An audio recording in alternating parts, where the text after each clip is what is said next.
Ladies and or gentlemen, I present to you here today my entry into the Carthage Challenge, organised by Heph, links etc. in the description.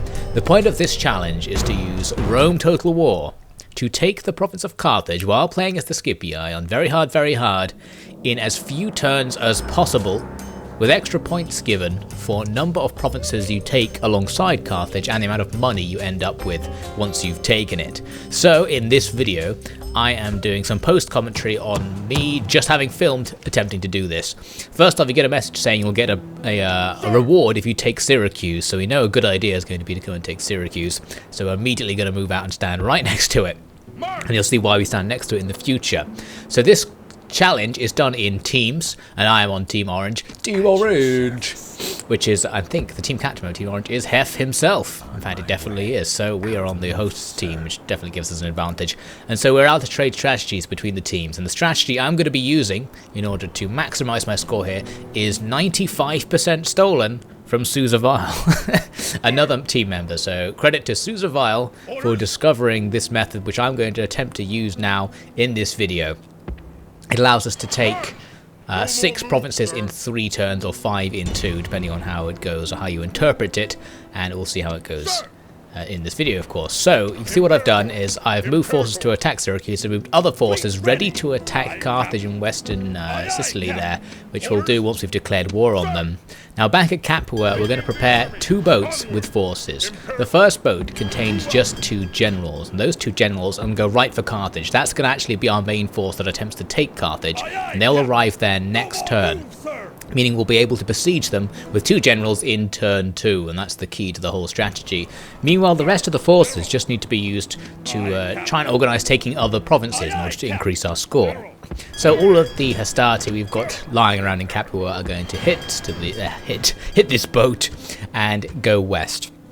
They're going to head towards is it Sardinia or Corsica, whichever one that is, because there's a Carthage settlement there, which we'll be able to reach in turn 3, which might be important.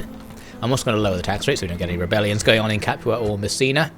So that's pretty much it for the first turn. Oh yes, I also sent my diplomat north. There's a chance we could sell alliance or something to someone to get a bit more money just to increase our score monetary wise. That's not so important. So now I end the turn. A bunch of shit happens.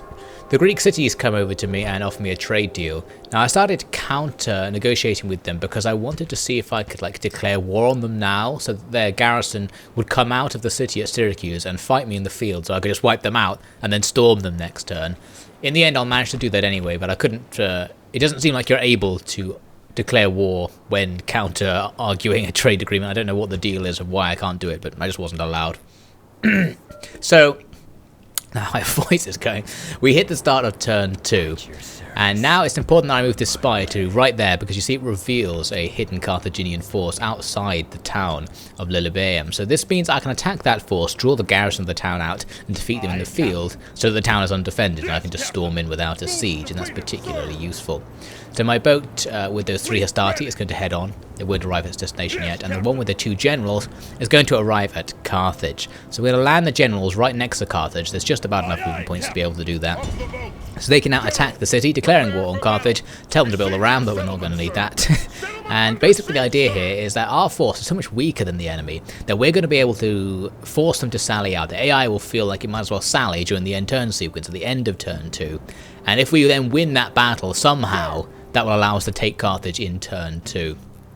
So we also need to defeat this army outside Syracuse if we want to take it and get that massive reward that was mentioned, getting an extra territory and extra money. That battle is probably the hardest battle, except the one at Carthage we're going to have to do. This one here is a little easier, so I'm going to move all of the forces that came over from Messina to attack this army outside Lilbaeum, and the general, whose garrison inside, will come out. So the key here, of course, is going to be to wipe out all of the enemy, so that we can just take the settlement right away. So there's no garrison, and when there's no garrison you can walk in without a siege. Now I'm going to skip forward a little bit in the battle, so bear with me. Right, I've jumped forward a few minutes to when the battle actually got going, so you can see what I've done is I'm attacking from multiple directions. I've got 2 squads of hastati coming to attack the enemy's left, and my general and another squad of hastati coming to attack the enemy's right, where the enemy's general is as well. So we're going to need to wipe out that general. He actually starts charging my Hastati early on. I tell the Hastati to stop and prepare to throw their javelins. They're on fire at will. Really luckily for me here, the enemy's general didn't charge him. He actually just maneuvered to stand in front of him, so that was perfect. The javelins throw and nothing happens. It didn't kill any of them, curiously. The general does have hit points, so it's possible it reduced their health but didn't kill any of them. The second volley kills a couple, so we basically killed a handful of enemy troops with all of our javelins. A bit disappointing. So now we're just going to engage with my general and the Hastati to kill their general. Meanwhile, the enemy's infantry, they've got some skirmishers and some light infantry who should fall to my Hastati if I just engage them, so we start moving forward. The enemy's general is surrounded. You can see his general does really good damage to my Hastati, wiping out my troops there. It's not going to be enough though, because our general is going to kill him. So the rest of the enemy's infantry, you can see their skirmishers rushing into the melee. Very poor use of those troops from the Carthaginian commander here. The enemy general is killed. Some of the enemy's light troops, their militia there, are drawn off and can now engage with my Hastati. The other unit, I don't know where it's going. It might have been trying to rear flank me or something, but I'm just going to chase them around. My general is going to chase down those enemy skirmishing forces and just chase them off the map, so they definitely all die. And my unit of Hastati that was chasing the skirmishers is now freed up to just come and rear attack some of the enemy. So we're going to have 2 units of Hastati attacking one of their town militia, one attacking one of the other town militia. The one where we have the advantage will win, and then we can just clear up. So as you can imagine, from this point in the battle, victory was relatively easy. So let's skip to the end of the battle.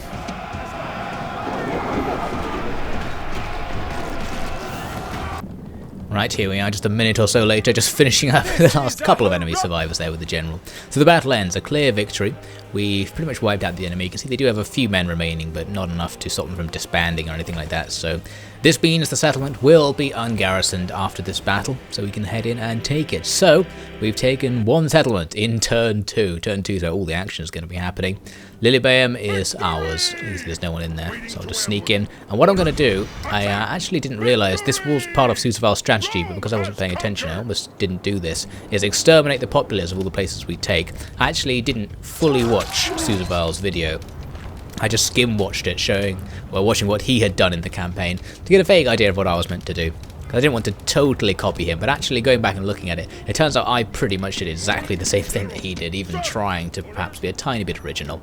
So we've taken 1 settlement. You see I'm going to save. I don't know if it was against the rules to save so that you could go back and reload if it went wrong. Luckily I didn't have to do that, as it turns out, but you'll see I make a couple of saves during this video. So the next thing we need to do is try and take Syracuse, get that reward, and that means doing pretty much the same thing we just did. We're going to fight this Greek army which is standing outside the settlement in order to draw the reinforcements out. And I think the fact that in the first turn I went and just stood out here is in some way related to the fact the enemy put their army outside the settlement. I don't know if that's important. I saw SusaVile do it at the start of his video, so I thought, well, maybe that was important. I couldn't be bothered to watch to see if he explained it. Very impatient. But it worked out. It did what we need to do. So we've now engaged all of the Greek forces in the area at once, so we have again a chance to wipe them out and walk into Syracuse for free. Get that sweet reward, exterminate the populace to steal all their stuff, further progression towards our score. So I'll skip forward to when this battle starts properly. Right, here's the Greek army right in front of us. You can see it's mostly hoplites formed up in a line, so we definitely don't want to attack the front of that line, and we're not going to. We're going to start sneaking around the edges. On both edges, the enemy have skirmishers, so we're going to start by attacking those skirmishers. You can see my cav there driving enemy skirmishers away. You also noticed before the battle I had 2 squads of mercenaries. I don't know if it would actually be possible to do this without the mercenaries. I got the feeling while fighting that it would be possible to win this, even without using the mercenaries, but having them around helped. The downside, of course, is that it cost money, so it reduced my overall score at the end. But who knows, I wasn't going to retry the whole thing to see if I could do it without to get a higher score. It's not that important. So, as you can see, we're basically just going around the enemy's main line. The enemy skirmishers are getting wiped out because they decided to fight in melee, both with my cav and my infantry. I'm sending the mercenary hoplites in forward to go and stand in front of the enemy, just to distract them, because we want the enemy to engage us for a very short time and then hit them in the back with something. I'm going to do a similar thing here, moving my Hastati to just stand in front of the hoplites and try and draw them into combat, while my archers and the Hastati's javelins will bring them down. I'm also bringing these pelters behind the lines, so we'll be able to do a similar thing, smashing the enemy with javelins from behind. My cavalry right now, I could use in the rear attack enemy forces, but I'm just going to start routing and destroying these enemy skirmishers first. You can see there in the background, the enemy's reinforcements are coming in, but because I rush right into the engagement, we're going to get the main part of the fight over before their reinforcements arrive, so I can focus on destroying their reinforcements, because those are of course the ones from the city, and we're going to need to deplete them in order to get that city, I assume. Although actually probably survivors from this battle would have gone into the city if I'd left any, so we need to kill everyone basically. That's the safe option.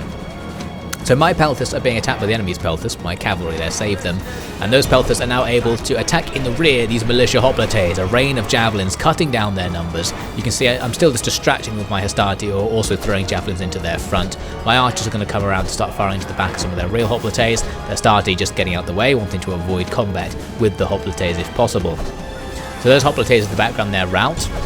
So we're going to try and finish them off and drive them off the field. They've still got lots of men, so we're going to need to kill them. I'm going to use my pelters to first throw javelins at them and then chase them off the field, while my general comes back around to engage in combat. My velites are going to attack the enemy's general and generally distract them. My archers firing into their flanks as well there. And my general here is going to finish off the enemy hoplites who are fighting with my hoplites. I think I actually was just winning that straight hoplite battle in the centre. My archers might have depleted some of the enemy in advance, but it doesn't matter, my general's going to go in and finish them off. So here, we're actually slightly struggling to chase those hoplites, so my pelters are going to have to chase them right to the edge of the map to maximise the amount of kills we get. The hastati there, I'm not going to have them chase them, I'm going to have them pull back and sit in the forest ready to start fighting the enemy's reinforcements who might come in soon. They've got their general on horseback who could suddenly charge into the fight, but so far he's been walking across the battlefield. You can see there the pelters chasing them off. They're not really chasing them very well. I seem to remember back in the good old days playing Rome 1, you had these issues of it being slightly hard to chase routing units, and that the pathfinding was got a little bit messed up. You can also see I have the restriction which doesn't let you move the camera away from your unit, so I could have actually turned it off. I think there's no penalty for turning it off, but I felt like having it on just to be hardcore, adds to the fun. So you can see we've totally isolated the hoplite unit there. It's being hit by arrows from the front, javelins from the back. I'm moving my mercenary hoplites to lock them in position, and now my general is preparing for a rear charge. The velite is probably doing tons of damage there, showering javelins onto the back of that unit, which is losing men very fast. The archers have already depleted them a fair bit, so now when the general comes in for the rear attack, they're in huge trouble. They rout right as we make contact, and we're now going to finish them off. So the balance bar starting to shift in our favour now, as the enemy's reinforcements still slowly stroll towards the battlefield. We've cleared up the enemy in plenty of time to prepare for them, and I could even start hiding troops so that the enemy are surprised when they actually arrive at the fight. My archers are going to start showering arrows into the enemy's general, who's leading the attack. You can see the hastati in front of them are hidden, so if they charge, they'll suddenly meet the hastati. I'm going to get out of the way because we want to link up our forces as much as possible. We want the mercenary hoplites to fight with the general, because that's our only real anti-cav unit. Everyone else is just going to prepare for flank attacks once the engagement happens. The enemy's first general is killed, that's the captain of the initial force, nothing too important. Right at the edge of the map, the enemy have almost escaped. They were too far away for me to actually chase them down, so I ordered my men to give them a final volley of javelins just to maximise our kills here. The javelins come in and kill a whole bunch of them less, and the rest will escape. I don't think enough escape there to make a full unit remain on the campaign map. I don't really know Rome 1 or how the rules work for how many you have to kill to make the unit disappear on the campaign map, so I was playing it safe throughout this campaign. I think I probably could have done it with a lot less time spent killing absolutely everybody on the battlefield. So now the enemy's general is coming in, still walking, even as my archers rain arrows on him, starting to kill some of his bodyguards now. He's still just strolling into the fight with my hoplites right in front of him. He seems determined to just walk into my anti-cavalry position, and if he really wants to do that, that's absolutely fine by me, but an interesting decision from the AI. It is on very hard, remember, so this is the best the AI has. It's not being ideal. Anyway, so my archers need to switch target to avoid friendly fire. The enemy's general is engaged by my spears. I don't need to do anything there. The spears will kill him. But we still have to kill those hoplites behind them as well. You can see the general's men dropping really fast. Easy to kill these guys. The only problem is they can escape from this, so my general's going to have to come in and engage them in melee and chase them, chase any of the routers. Make sure we try and kill the general at the very least. Meanwhile, those hoplites are going to get totally surrounded. We've got the velites, hastati, and the archers all coming around to totally finish them off here. There is absolutely no chance for the enemy. My general hits their general, and very quickly I think he gets killed.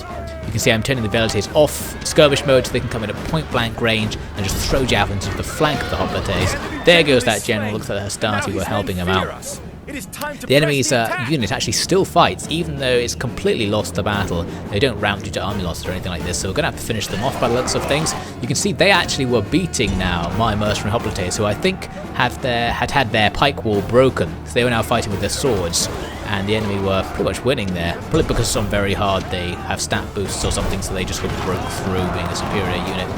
But of course they're going to be taking arrows, taking javelins, and under attack from my hastati from behind, and my general can come in once the enemy distracted to finish them off. Although I don't need to. Now I think I probably could have ended the battle there, but I actually went on to chase the enemy to the end of the earth, thinking I might need to kill all of them to make sure I got Syracuse, so let's skip forward to the moment of truth. There we go, all the enemies killed. That's a clear victory for Quintus Scipio. Nice one, mate. 1,000 kills. Losses, so it doesn't really tell you losses. You have to work it out yourself. 150, something like that, maybe 200. I wasn't really paying attention. Anyway, so we did successfully kill all of the enemies, even if I didn't really need to chase them down in the rout phase. So there you go, Syracuse is empty. So we walk in and we kill everyone and steal all their stuff. Perfect. So that's another settlement captured, and I think we got some cash boost. I didn't actually look at what it was. I think it might have been like 5,000 money or something as a result of that Senate mission. So we are now doing pretty good for money. 14,000 on turn 2. Not bad at all. Now we do have to make sure we have someone in Messana. Well, I don't know if you have to, but I thought I should, because that Carthaginian army in the middle there could just go over and take it immediately and make us lose a province when I hit end turn. So we need to make sure that doesn't happen, so I just put a unit in there. I also have my diplomat to worry about. I'm trying to send him to diplome with the Gauls, but he actually can't make it. Maybe I should have just sold map information to the Romans or something. I don't know if they would have taken it. Might have been easier to go around selling stuff to Romans. Would have had more opportunities to do so. So basically, this is the battle we have to do now, the Siege of Carthage. And to do that, we have to just wait. I have the opportunity to hire mercenaries, but I think the enemy won't sally if I hire them, because I did a few experiments myself before I had SusaVile's epic strategy, and I was doing something very similar to this, but with only one general, thinking that was what I needed to do sally. I did basically experiment to see when the enemy would and wouldn't sally. I can't even speak. I have a cold. And yeah, basically, if you hire those mercenaries, they don't attack you, so you can't get it in turn 2. So we're now good to go. Before I ended the turn, I quickly went around all my settlements and destroyed everything, because you get a bit of money sometimes from destroying buildings. You can see my cash is now ever so slightly higher than it was before. So we hit the button and the enemy indeed sally out. So we have our 114 cavalrymen, they have 65 of their own heavy cav, tons of spears, some skirmish cav which are particularly annoying, and some light cav of their own. So what we have to do is win this battle. It's going to be a little bit hard, and my initial strategy was pretty much to just run away. What I wanted to do was split the enemy up as much as possible, because they have a sort of a split between infantry and cavalry. I was just going to run around in a circle around the edge of the map so that the cavalry would get split away from the infantry, so you don't have to worry about spearmen, and then we can do cavalry tactics, trying to micromanage to take out their cavalry units one by one. Their general being the most worrying one, because he's equal to ours. We'll have to totally surround him to get a chance to kill him. And their skirmishing cav being another problem, because they're fast and can keep hitting me from range, so if I just tried to attack them, they would run away and keep throwing javelins back. So we'll have to trap them in some way, and it's going to be quite a long time before any of that actually happens, so let's skip to the moments after I finish running away and actually start engaging the enemy. Right, here we are. We've run round to the other side of the city, as you can see, and I noticed that my skirmish cav were focusing on one of my general's units, so I was able to sneakily have the other general sit off to the side, allow the skirmishers to pass, and now I have cav on both sides of those skirmish cav. The skirmish cav, of course, leading, because as I ran away, they were the fastest unit, so they're now quite far out ahead of the rest of their forces. Now I turned round to try and engage them. I assumed they would skirmish back into my other unit, but actually they were willing to engage in melee, which is fine. So my troops attacked them, and my general's going to have to quickly come in as reinforcements. My unit weirdly is still riding around inside the enemy's formation actually, and I was worried the enemy might be still skirmishing because they didn't look like they were in melee properly. Luckily they routed. If they had been skirmishing at point blank range, we probably would have been in trouble, because they would have just been javelin my men in the face. But they rout with a decent amount of their troops left, so they're definitely going to come back into the battle. The fact that they routed with so many troops means we're almost definitely going to have to fight them again at some point. They stop routing pretty quick, so we have to keep those guys in mind. But right now my focus is shifting to the general, who is now caught up, and we're going to try and do something similar. Have one unit just sneak out to the side, so the enemy will engage my bigger unit here, and we're going to have a chance to just rear attack them because they're totally ignoring my other cavalry unit, which is very handy. So we countercharge the enemy, both sides slam into each other, neither side takes losses, probably some few hit points lost on both sides. You can see their other cavalry, their skirmish cav and their infantry are all quite far off, so I felt pretty safe to come in and just rear attack the enemy general here. So now it's just a matter of hoping my men would kill the enemies, and luckily the enemy actually dropped a lot faster than I thought they would. I assumed these guys, being equivalent to me in melee, would be quite difficult to bring down, but actually they started dying really fast once we came in with the rear attack. It might negate some of their armor or something. You can't quite remember how the game mechanics actually work. So quite rapidly, the enemy's on defeat seems certain, and we managed to wipe out that unit. I think we might have even wiped them out to a man, I remember, because we have them totally surrounded. There goes the general himself. Yes, we did. So our men cheer in celebration. The enemy general and all of his heavy cavalry are dead, and we've got plenty of our own heavy cavalry left.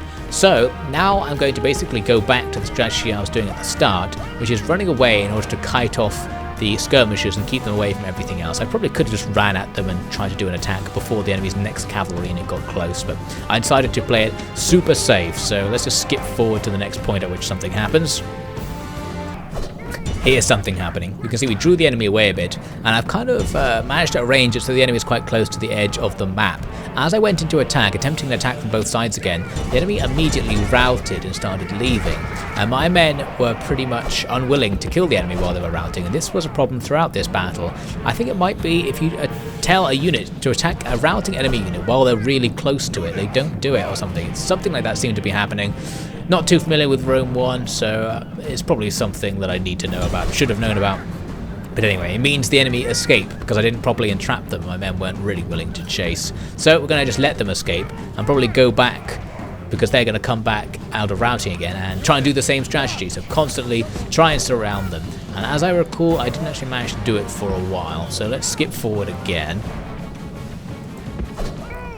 So here we are later on, the battle has moved round to another side of the city, and I still haven't actually managed to get those mercenaries into combat, but at this point the enemy's other cavalry were catching up, so I decided to temporarily ignore those skirmish cav in order to deal with this wedge of enemy cavalry that's walking in. Luckily, they're really exhausted, so it seems they can't actually move very fast, giving me the opportunity to easily surround them. So I'm going to countercharge the wedge by just running into the front of it, and then use another unit to hit the flank. You can see the enemy are already wavering as the battle starts, and they rout pretty much straight away. Now, similar to the Numidian skirmish cav, they rout without really losing any men, because my soldiers decide not to kill them whilst they run through their formation, and I didn't really want to spend time chasing their unit very much, especially because the skirmishers, as you can see, have put themselves in a dangerous situation, because now they're behind me with the red line of death behind them. So I can now start pressing them against the edge of the map, making it extra easy for me to capture them. So you can see I'm making sure my men cover both of the possible escape routes, ready to jump in at any moment, and then deciding that the enemy are totally trapped, I attack with everything, rushing at them. The objective, again, to try and kill them, but we know the enemy's going to rout pretty fast. What we hope is that the enemy will actually get killed, and this time my unit charging in actually kills a bunch of them, rather than letting them go through. Some of them still manage to sneak through, and again, we have troubles with the units constantly disengaging, but that unit's pretty much dead now, so we can forget about it, although the enemy's other cavalry unit has now come back from routing. So we're back to that. You can kind of see how this battle is going. This is going to keep happening. You keep getting routs without really killing the enemy, and they keep coming back in. And now things are getting a little bit different because the infantry are coming in. The infantry are an anti-cavalry unit, but they're totally exhausted. Their morale's low, their general's dead, remember, so it's not going to be very hard for us to rout them. So you can still pretty safely fight them in melee, because half the time they're going to be routing, we're going to be getting free kills. So I'm doing pretty much just that now, using one general to draw the enemy, while the other one just goes in right behind them. Pretty easy. You can see the enemy start their charge on me, but it's not going to work. I attack them with my other general. The militia don't really have any chance to escape right now, but they're probably going to still get a bunch of troops out, because our men don't really like killing the enemy. So we go in for the attack, and you can see on the unit cards how they just keep unengaging from the enemy. I don't know what's going on there.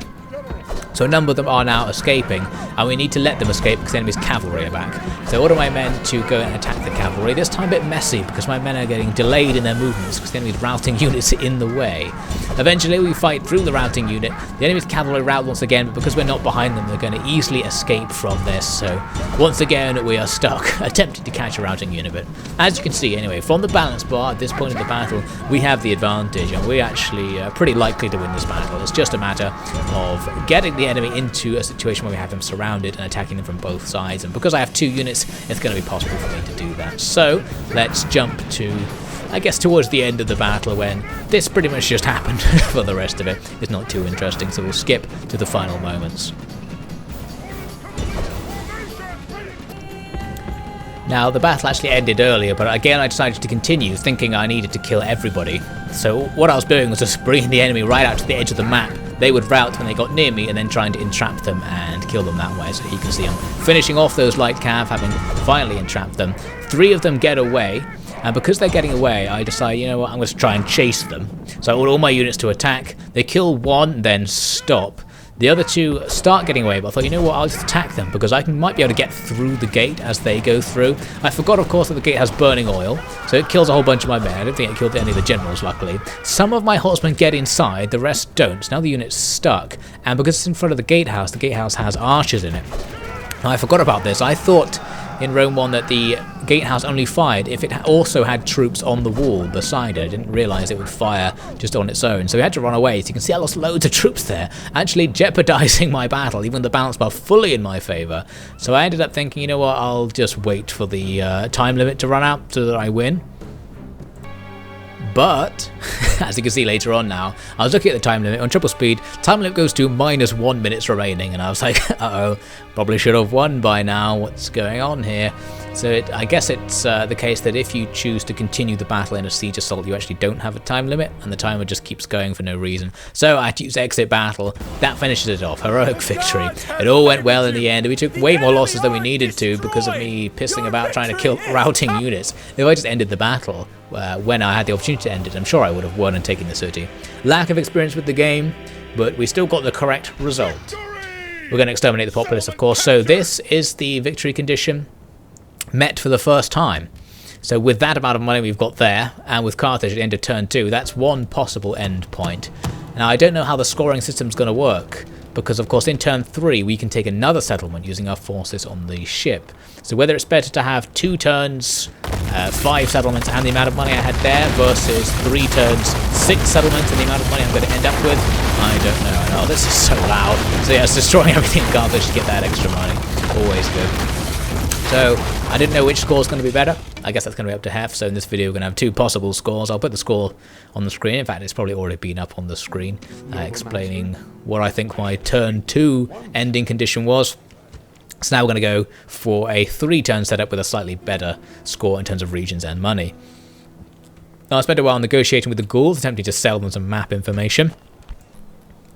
Ended up demanding 400 denarii for it, as you can see. I don't know what amount they would have accepted. I guess that's something I could have done, experimented with to totally min-max my score by sort of saving and reloading, but I didn't feel like it. So now for turn 3, all we're going to do is take Carolus here so that we have an extra settlement. We'll destroy everything inside, if there is anything, and that will enable us to have a slightly better score. In the assault, it's totally auto-resolvable, but one of the rules of this challenge is no auto-resolve, so that means we're going to have to fight this battle. The enemy has town militia and peasants. We have 3 hastati. We could have done this with 1 hastati, to be honest, so this is going to be a pretty easy battle. Let's just skip to the finale. Here we are in the centre of Carolus. The enemy just sitting on their capture point there. One of their town militia decided to come off and fight with my hastati. Fine by me, because we'll win that fight, and of course we can just surround them. The other unit of peasants is also going to be engaged by my hastati. A little bit of weird pathfinding going on around the centre of the map. I think I seem to remember that from playing Rome 1 in the good old days. So the peasants are going to take this attack. They just stand there in their giant formation and fight with my men, which I should win. I'm also going to use the other hastati to smash these town militia with jabs. You see it does loads of damage there. A very nice juicy attack by the jabs, even routs them. But of course they'll come back from routing because when they touch the centre point of the town it restores their morale. So it's pretty much now just a question of killing these men. You can tell from the balance bar that that's not going to be all that hard, so I might as well skip forward another 30 seconds or so to the inevitable result. It wasn't even 30 seconds, it was 16 seconds. It did not take very long to win the battle from there. So there we go, clear victory, we've taken another settlement. So that's going to be my stopping point. I don't know if there's any further to go. This is where SusaVile stopped.